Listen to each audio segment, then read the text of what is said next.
Good Morning Texas Home and Wealth, sponsored by Rodney Anderson with Supreme Lending.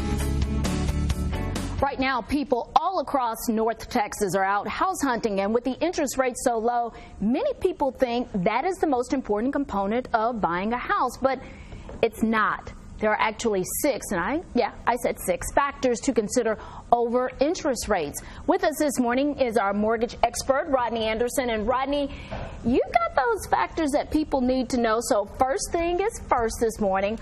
Why is your interest rate not the most important thing? Well, here's the thing. Everybody gets involved with what's the interest rate. And an 1/8% or 1/4%, yes, it's $20, $30, which is money to a lot of people. But here's one thing, Shannon. People bought homes when interest rates were at 16%. They bought homes when they were at 8%, and now they're buying homes at 4%. But one of the most important aspects people need to have when it comes to getting a mortgage is job security, okay?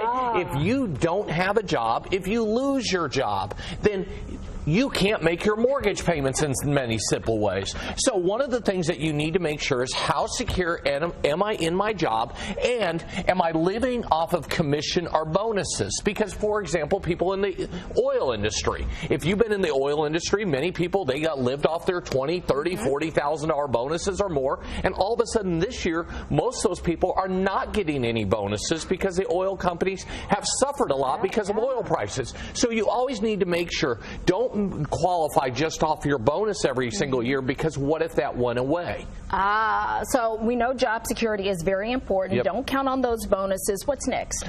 Number two is down payment on homes, okay? People always say, I want to put 20% down. Okay. But when you're selling a home or buying a house, it's one of the few times that you can structure your debt. Just the other day, I had a gentleman going to buy a $400,000 home, and he says, Rodney, I'm going to put $100,000 down.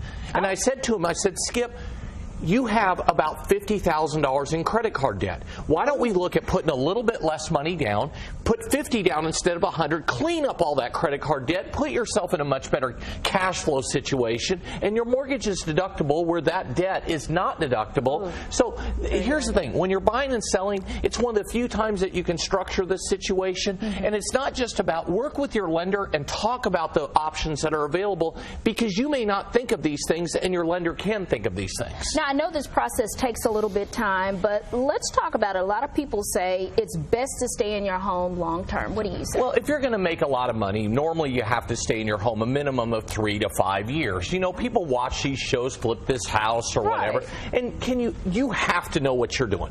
I do not do those programs, and I'm in this business, been in it for 32 years now. So one of the things that people need to do, real estate is an investment, and you need to plan on staying in there for normally 3 to 5 years or longer, because that's where you're truly going to make your money, your appreciation. People got scared back in the 07s to 2011s.